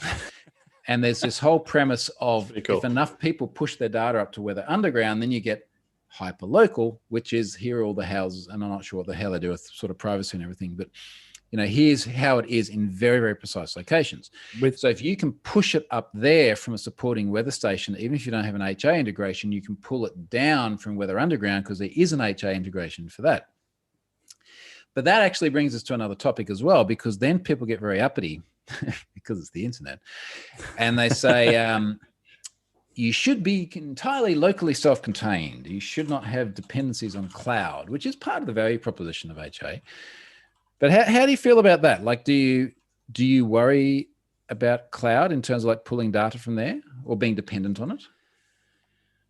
I mean, I guess it depends which way the data is going, and it's data, not data. That's what he's trying to say for everyone on the video. Hey. It's watch Star Trek. What was the guy called? Captain Picard did not run around going, "Data, please help me with this problem." It's data. You're such a nerd.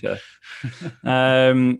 So yeah, for me, it depends which way the information is going for the cloud stuff. So as I've said, I'm pretty restrictive on my network for any IoT stuff to go to the cloud. If I had like a weather station, I was kind of thinking then of the privacy implications of somebody knowing that it's raining on my house. I'm like, well, maybe there's a certain class of data like that where I just wouldn't care. No, you know what it is? It's not that it's going to be raining in your house. It's that you're going to have data which ties the weather information, let's just say information, to your house. And then somewhere in that JSON response that their clients are consuming, there's like your IP address and your username.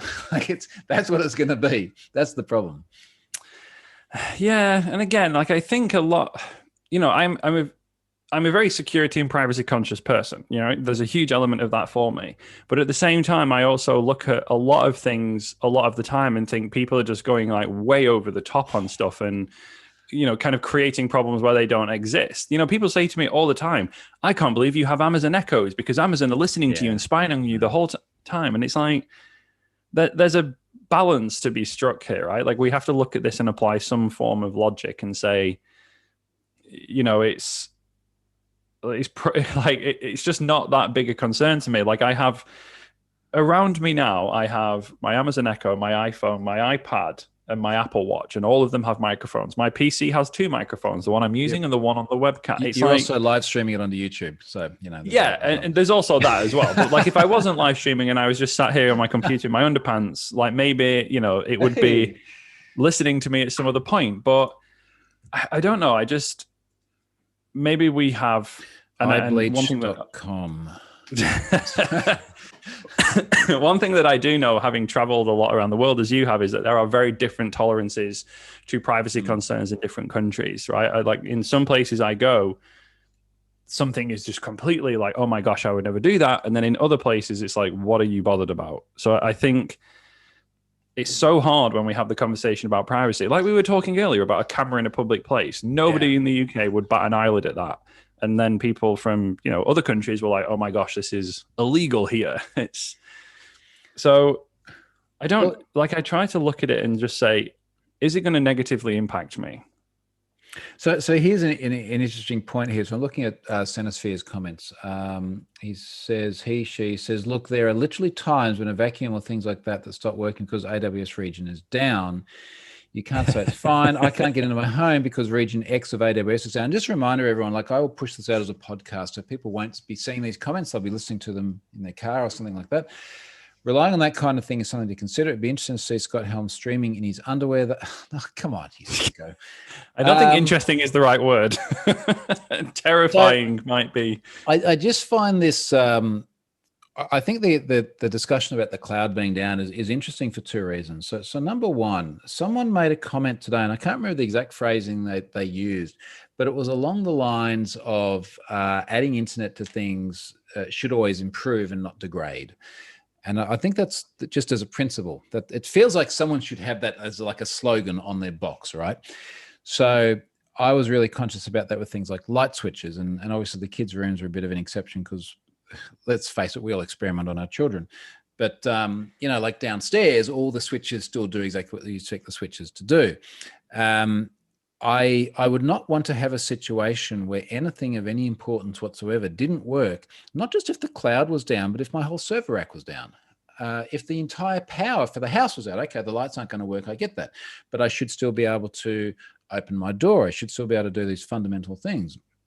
And I think if anyone's sort of getting to the point where you can't do the basics, either A, if you don't understand the automation of the house, or B, if you don't have power, if you don't have internet, or if you don't have internal network, that just feels like it's gone wrong, right?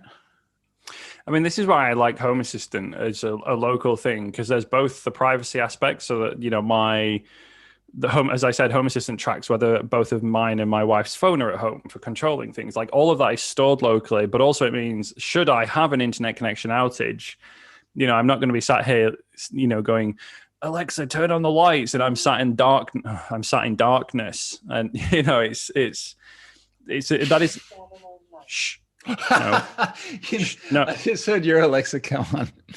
But the funny thing is, when I recorded all those videos and I had ones asking she who shall not be named to open my garage door, every time I played the video, like my phone would pop up and I'd literally then hear the garage door going up, and it's like, oh shit. And then I get to the bit in the video where I close it, and then I close it again. It's like, it's all worked out fine.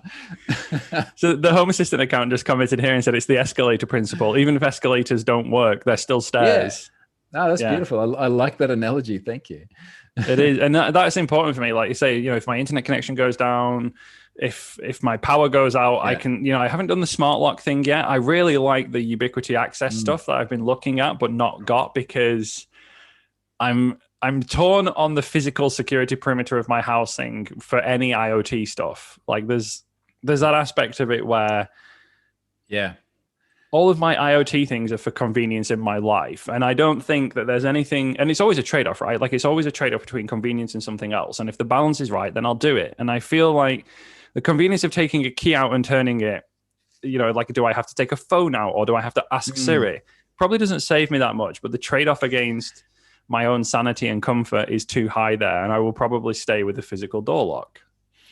So I started looking at them recently because I'm doing a whole bunch of like physical security upgrade stuff in the house. And I did actually ask the question on Twitter. It's like, does anyone have any suggestions? And the thing that really bubbled to the top, you know how every now and then you ask a question on Twitter and there's one thing that really rises to the top. And so, okay, there's a lot of public sentiment for this. It probably deserves more investigation. So August really popped to the top because the August smart locks effectively retrofit your existing locks. Now, as I've since learned, they don't retrofit to my lock. It wouldn't work with my lock, so I don't have an August. We're sticking with old. Is that because your Australian ones are upside down, or no? You can put it on the other side, mate. It's fine. On the outside. We've actually got a really good locksmith. It's just one of these guys we found on Google. It's like, who has the most? Oh wow, this guy's just got like shitloads of ratings and like an average of 4.9 stars. And the guy was super cool. Israeli bloke, incidentally. Anyway, so he comes out and he's doing a whole bunch of locksmithy stuff, and we're talking about the locks, but he basically showed how, that unfortunately would not work with my particular door. So I might look at other locks in the future or doing something more serious. But I really like it if we sort of think about what are we got to look at both columns, right? Like what's the good sides of it and what are the risks? And to me, the good sides were, it would be great not to always have to take my keys with me. It'd be great not to have to fish my keys out of my pocket. It would be great to be able to make it easy for the kids to get in without necessarily having to have keys with them. It would be great to be able to remotely unlock it for my parents or something like that. But, mind you can give them spare keys. But the risk side of things, I'm kind of with you. And as I said in the security part, under the practical bits and pieces you can do, it is only like my external garage gate that is automated. The internal, you know how many people find it super weird that I've got a gate into an area that doesn't have sides on it? Is that a that is. I don't see that here in the UK, so it is like air quote weird. But at the same time, my garden is completely open for anybody to walk into with no gate. So it's it's probably better than my garden, but also slightly unusual.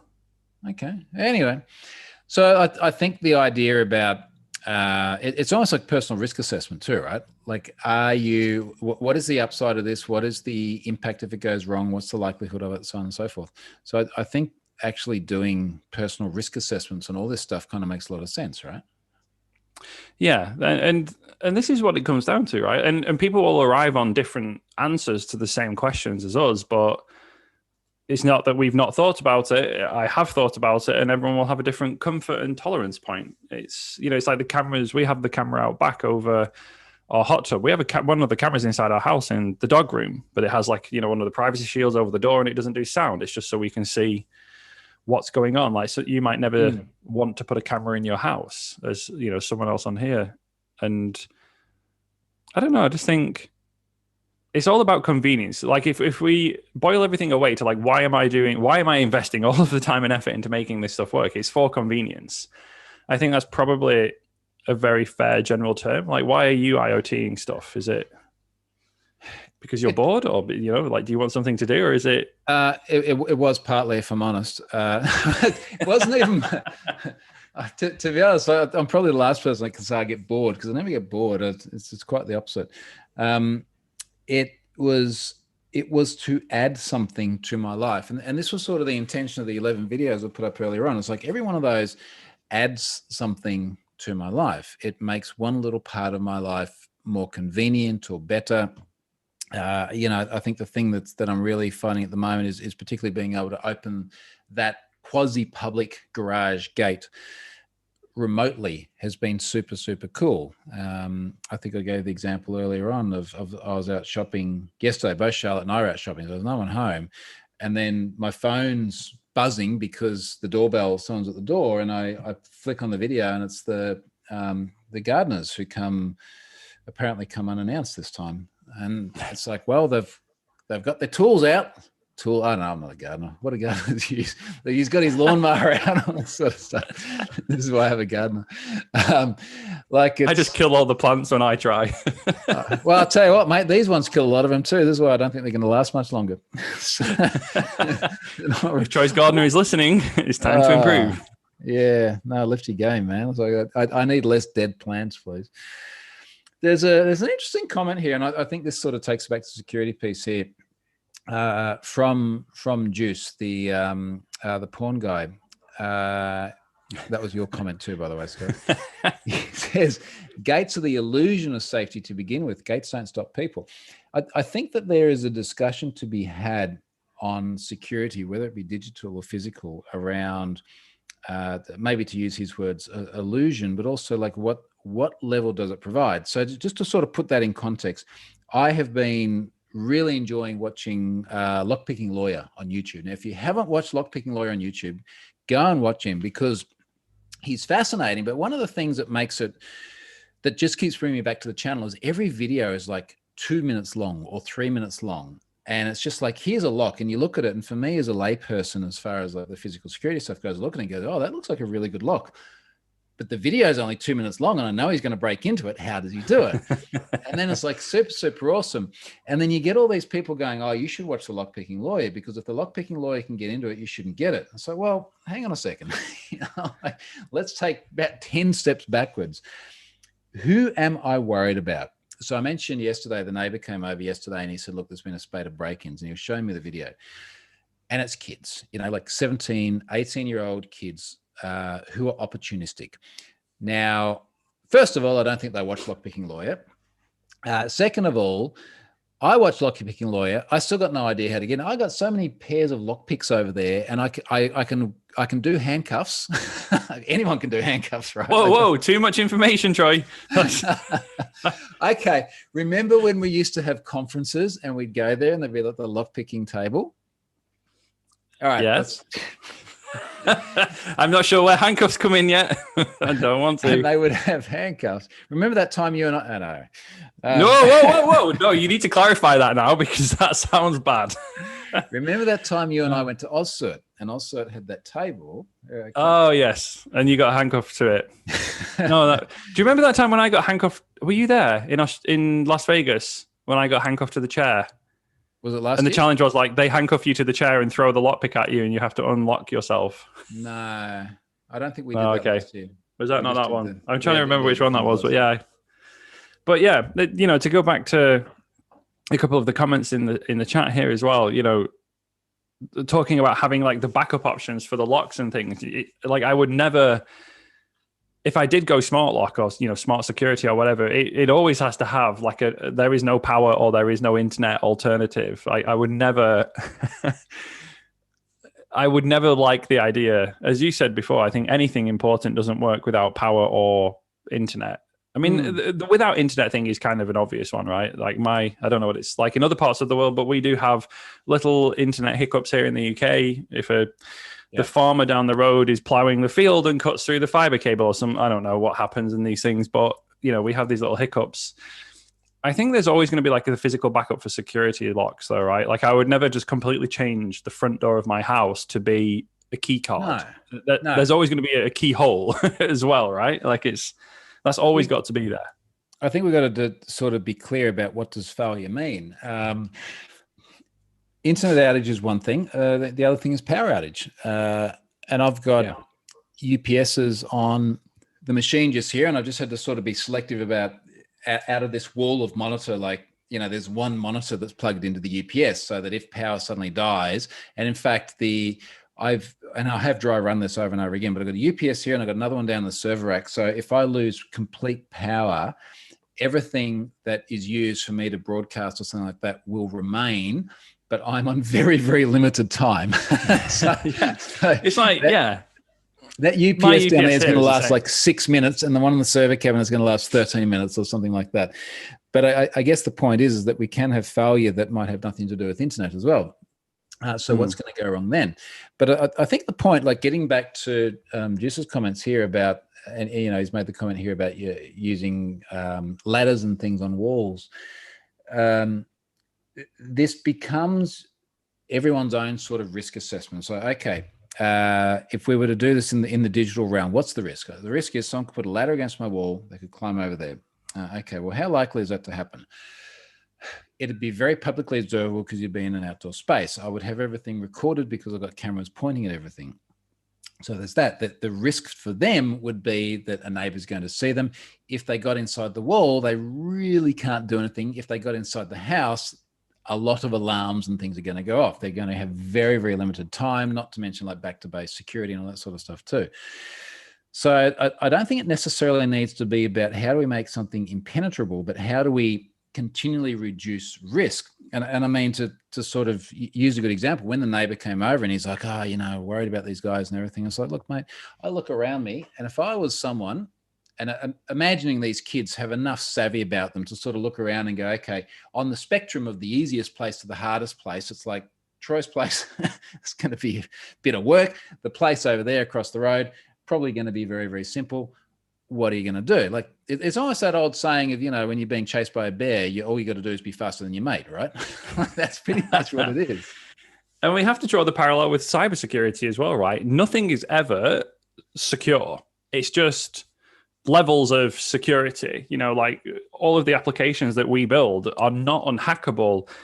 They're just unhackable enough that someone will get bored before they succeed, or they will move on to the next target, or they'll look at us and say, that one's probably not worth the effort, we'll go to the next one. Like, however you want to phrase it, it's the same with physical security, isn't it? Like, you can't make your house impenetrable, but you can elevate the bar such that the return on investment of breaking into your house is poor, and therefore somebody will choose to not break into your house. So there's a couple of interesting comments here. First of all, Juice is in Texas. He's worried about guns. We basically have that problem nowhere else in the world. Yeah. Well, okay. Not just other than America and to a small extent Canada. Nowhere else in the first world. But another comment here. Do you have a padlock on your switchboard, Troy? The first thing burglars do. This is why back to base alarm systems have a combination of cellular fallback and battery. So that if someone does manage to pull power to mains, and switchboard is not enough, of course, because something still runs into the switchboard. If someone's really determined, they're going to just go upstream of the switchboard. But what will happen inside the house? Well, again, like 4G, so that you can roll back to something which is completely independent of internet connection, and also battery backup, so you can roll back to something independent of mains. So by the time you have those two things as well, that's not to say this is not impenetrable. I have watched Ocean's 11. I know this is possible. But the point is that the level of complexity keeps rising and rising and rising. And again, like, we don't have to be perfect. We just have to be good enough. And I think good enough is something that everyone has to define for themselves. Yeah. And it's like, you know, someone made the comment here about the car. We all have keyless entry. You know, it's super convenient. Walk up to the car and get in without having to get a key out or press a button. But they're still, you know, they're correct. Phil's right. There is still a little key inside my key fob for if like the battery in the key fob dies, and I can still get in my car. Yep. And, you know, talking about the trackers then, the tracker in my car has, like, both of my cars have trackers because, like, I like my car and I don't want someone to steal it. And it's, you know, it has a SIM card, it has 4G fallback, you know, for the comms, and it runs on its own little battery. So I can, you know, again, it's like building in different fallback positions. So if someone breaks into the car and like pulls the battery, to try and steal it and put it on a trailer, I know that I can continue to track it for like another hour or so before that small battery dies. So it's not infallible. It's not a perfect thing. It's for me it's more than good enough. Yeah. It's good enough. So, getting back to the, what would we do if you could do more things, and what would you put on your roadmap? So Shelley's the doorbell. Shelley's doorbell. Scott needs a doorbell. If Ubiquity's listening. Yeah, I need the doorbell for sure. I'm going to do more Shelley's in the light switches. Going back to a question that just reminded me of someone asked earlier about fire safety. We're putting all of these more and more and more electrical devices into our house. Like, are we concerned about fire safety for having more electrical things or electrical things buried in the wall? And I mean, for me, no, I would never put like some non-certified, non-safe device in. Like the Shelleys are approved to the appropriate standard here in the UK. Like, they have the certification. So for me, I'm about as concerned as any other device in my house catching fire. It's like, it's a risk, but they're certified and I'm not really too concerned. So I will probably smart up some light switches, get my new vacuum. I want my doorbell. Ubiquity, if you're listening, I would really like the doorbell soon. Thank you. They just won't release it on the UK store. I've sat there like waiting to add to basket and I can't. So yeah, like that's probably the next few things for me. I feel like I've achieved most of what I set out to do, and it took a lot more effort than I wanted it to take. I had to write a lot more YAML than I ever wanted to. That's unfortunate but true. I feel like now that I'm clear on the fundamentals, I think the Shelleys are, to me, like they're just kind of the fastest win because they just get to tie so much stuff together. So I'm sort of at the point now, it's like I walk downstairs, I'm like, why has this light not turned on for my entrance? Like, what is wrong with you, stupid dumb light? And the challenge here, and in fact, I'm not sure if it's different in the UK or not. I know it's different in some parts of the world, but for every Shelley I install, I've got to get my spark in. So Tim's got to come in and he's got to pull wires off the wall and he's got to wire stuff up. Yeah, see, that's weird to us. Yeah, no, so I can and do regularly do plugs. So I've recently changed some plug sockets on the wall to add the ones with the USB ports on the faceplate as well. So rather than having to put a USB adapter in, so you go in, you kill the breaker, take the faceplate off, rewire the new faceplate, screw it back to the wall, turn the breaker on. Like, we can do stuff like that in the UK. If you want to do things in the breaker board, like on the mains panel, then you need to be certified to go beyond that. But my internal wiring is possible to be done by me. And I mean, I did electronics in college. Like, I have basic skills. I understand that we kill the power. You check it with the multimeter to make sure that you've definitely killed the power to the correct circuit. And there's a level where I feel comfortable doing that. I know people are critical about Australia. So just for reference, Australia, and I think I tweeted this today, it's like the most you can do without a licensed professional is change a light bulb. Like, beyond changing a light bulb, apparently even running an Ethernet cable, even though the voltage in that is just about nothing, assuming you're actually running PoE or something like that. But apparently you're also not meant to change plugs now, like on an extension cable. Now, in fairness, like, I can't remember the last time I did it, but particularly having lived overseas a bunch as well, the number of times I've like literally just cut a plug off an appliance, gone down a local hardware store, got a new one and wired it back in. So far not dead. Like that, so it seems kind of reasonable. But your bit about you did electronics at school, like you are in the upper echelons, if you know to actually sort of turn off circuit breakers on walls and things first. Like, that is that is quite exceptional. So I can see why Australia is very strict about that. And in fact, I thought it was kind of funny, and I tweeted it today, where I said that the quote on like the government website for Queensland, the state I'm in, was something along the lines of, what are the penalties? You might die. It's like, well, that's a bit harsh.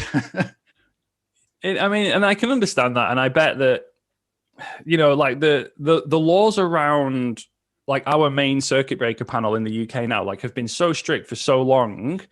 As much as it's never a good idea to stick your wet fingers into a live electrical outlet, we need the breaker. And then again, by law, like, we have to have RCDs behind the breaker as well. So, like the likelihood relative of actually safety of that is quite high. You know, like I would never just want to go stick a screwdriver in a plug socket, but yeah, I'm somewhat confident that if my 7-year-old did that by accident, like he's not going to come to any serious harm because the breaker will trip or the RCD will save him. So, you know, working on that then becomes, again, somewhat safe with a little bit of knowledge that as long as you turn off the breaker first, you're fine. So other people might not. And other people might think, I need to change the faceplate. I'll pay a Sparky 30 quid. And that's also fine, right? Like I feel comfortable with my level of skill to not kill myself and I don't want to die. So, like that's, you know, so there is this like built-in defense mechanism where I wouldn't do it if I felt there was a reasonable chance that I would come to harm.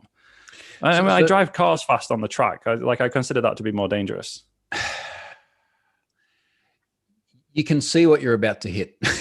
You know, I think that's the difference. It's like, oh, there's wires, and a wire with no power running through it is the same with a wire with 240 volts running through it, and that's the maybe the thing. So like somebody asked an interesting question here, saying you aren't allowed to swap out a breaker in your own home or just commercial. So years and years and years and years ago, when we used to have like the breakers were just fuse wires and you would just like unscrew the fuse wire and then bolt in a new piece of actual like wire. I used to do that years and years ago, but now we have like all of these smart breakers and RCDs and things. I don't know. I'm not actually sure if we're allowed to change the breaker or if that counts as going too far upstream. You probably can change the breaker, maybe. Like, I'm not sure. I'd have to check that, but I've never had a breaker or an RCD fail, so I don't know. So I was looking where does the term Sparky come from? That is an English term. Like that is acceptable in England. And I also believe in Australia, right? Yeah, totally. We have a lot of different words here for Sparky. Probably comes from the fact that they electrocute themselves and make sparks. I don't know. Yeah, how they deal with sparks. So one of the things I was thinking, and I'm conscious we're sort of approaching 2 hours now. We probably need to start getting towards. Yeah, I need to go at 9. I have an engagement starting at 9 anyway. Ooh, la-di-da. What, in your own home? I know. Because you can't go anywhere. No, actually, I'm going out of my house. Do you know what? We're actually doing a photo shoot. Really? Yeah. We had to wait for the sun to come up. As you can see, my room has become illuminated now because progressively lighter. Well, yeah. I say sun. The grey clouds are now bright grey. I guess. We're sort of approaching a heat wave at the moment. So I got into the pool today. The pool, and this is actually something I got at IoT. In fact, I'm going to ask people for suggestions here. So I have solar heating, which whilst Troy's telling this story, everybody go and click on the link that I just sent. Okay, carry on. Linda. I see. I knew what it was. You know what? I have got a button on my Stream Deck. What's this? You hear that? I don't know if you can hear it. Yes, I can. It's really funny because the kids come in and they're like, be like, oh, how's school today? Oh, it sucked. We got so much homework. And I'm like, okay, tell me more about the homework. This is amazing. The amount of times, like per day, sad violin gets played in my house. It's like, oh, you do. Where was I going with that? Oh, yeah. So a few suggestions. Pool, warm. Yeah. So the pool. So we've got a solar heating unit. So we've got a normal sort of pool pump, circulates through chlorine, salt, all the rest of it. But there's we got solar heating a while back, and what it will do is it will pass the water through up onto the roof, and then the solar heating, it's not like a electrovoltaic or whatever the word is stuff. It's literally like black hoses, and it passes the water through black hose. Now, apparently, it's actually much more efficient than trying to convert it to electricity and then heat the water. Yeah, but anywho, absolutely.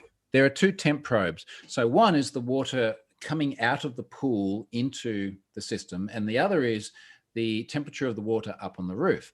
And what it does, it'll say something like when the temperature on the water on the roof is like 10 degrees more than the pool, then actually start running it through the roof. So the water coming out of the pool today hit 32 Celsius, which was really, really nice. But one of the things I'd love to do is get the temperature from both the roof and the pool and feed that back into HA somewhere. Now, later on, I'll tweet probably going to be tomorrow now, but I'll tweet a photo of the unit, which actually does the measurement. But I'd love to know how to get that data out and be able to see that somewhere in HA. So that was one. And then the other one was we bought a couple of Christmas wreaths today that have, they take 3 D-style batteries, the 1.5 volt batteries. and they've got little lights in them. And I'd love to be able to tie that into my automation. So if anyone has any suggestions on how do I tie in something that's running 3 1.5 volt D-style batteries into an automation, it's not enough to power a Shelly, but I just wonder if there's another way of doing it. That would be really cool. You reminded me then, actually, talking about the pool thing. So one thing that I did look at, but I gave up on because I couldn't actually do it, or I couldn't find a way to reliably and cheaply do it, was like we have the hot tub out on the rear decking, and like we have to do the manual chemical checks like once per week or something like that. It's not an automated system because it's just too small. And I looked for like a water quality meter that we could pop in, or even just like a chlorine detection, like the chlorine level. And then, if the chlorine level gets to X low, it would ping a notification to the phone. But I just could not find like an easy enough way to do water quality testing like that. So that would have been cool, because right now I just have a calendar notification that sends us a push on every Monday to say, go dip test the hot tub. So yeah, that's one thing that I actually just stopped doing. I gave up on as a not possible at this time. But yeah, someone here saying those things with the batteries, Troy, just get a bigger battery and then just put a voltage regulator on. So you can have like a 12 volt battery to run the Shelly, and then just put a little voltage regulator to drop it down to the voltage of the device. Yeah. I mean, that's again, we're sort of back in the space where it's like, surely there is like a cleaner way of doing this. You know what I mean? Like it just feels like this should be easier than what it actually is. Sense. Someone just is that a reasonable thing to say? Yeah. Oh, someone just said pool sense for the pool stuff. I don't know whether that was for you or me, but you could also just get 2 little temperature sensors, Troy, and stick them in. I could just add more probes, but it's another one of these things where like every time I've actually looked for that, it just seems to be harder than what it actually should be. You know what I mean? That's cool. Sorry, I'm just like, I've just realized that I need to buy something. Oh, really? What are you buying? This pool sense automation thing looks pretty cool. And looks like what I need. You want to post the link in there as well? Yeah, the person can tell me if this is the right link. It's proautomation.co. Sorry. That would be pretty cool. And today's Black Friday. So for the last month, I've been saving up a shopping list of all the things. But we have really big Black Friday sales here as well. Really? So for like the last month, and I'm not even kidding, I have a notepad with all the links to all the things that I've wanted to buy. And I thought, I just won't buy them. And I'm just going to go hit all the links today and buy them on the Black Friday sale. Yeah. No. Right. I'm going to go shopping this afternoon. Big time. Whatever works. So do you not have Black Friday there? No? Apparently we do now, which I find really, it's a little bit like Halloween, where it's kind of like, hang on, isn't that the American holiday? Like, why do we have this now? Because it's certainly not normally a thing here, but it feels like a little bit of a hallmark occasion, or in other words, an excuse to pimp stuff. You know what I mean? Yeah. I mean, it is just a very, let's convince people to spend all of their money thing, right? It's, but I've tried to play it smart and stop buying stuff for the last month to save to buy when it's cheaper. So I'm like, screw the system. Well, I'll tell you what, mate, based on how busy it was at the shops today, like we can still actually go to shops here, which makes it a little bit different. Apparently it does work as well. So do you know, so we're still in lockdown in the UK. We come out of the lockdown, our 1 month lockdown ends on the 2nd of December. So we went into lockdown for a month, and all of the infection rates are worse than when lockdown started. So we're going into a tier 3 lockdown from the 2nd of December. Wow. Jeez. So no pubs, no restaurants. You can meet people outside if you're 2 meters away from them. For Christmas, you are allowed to see 2 other people. That's it, like two other people. So Nick can see her mum and I can see my mum, and then that's it. Like, It's having a Christmas party on Sunday. We're having 50 people because we can, like, literally that's the limit now. We can have 50 people, which is... how many of them are you paying to go? Okay. On that note. All right, mate. Well, look, why don't we wrap it up there? I appreciate everyone chiming in and listening to this. I still feel like I don't have a really good answer for my wreath or my pool, but I'm going to post some pics of that later on. Maybe we can figure out how to do that. And I'll catch up with you another time, mate. I know you got to run to another meeting, and it's my Friday Yep. night, so I can run and do Friday night things. Go drink some more beer, dude. Cheers.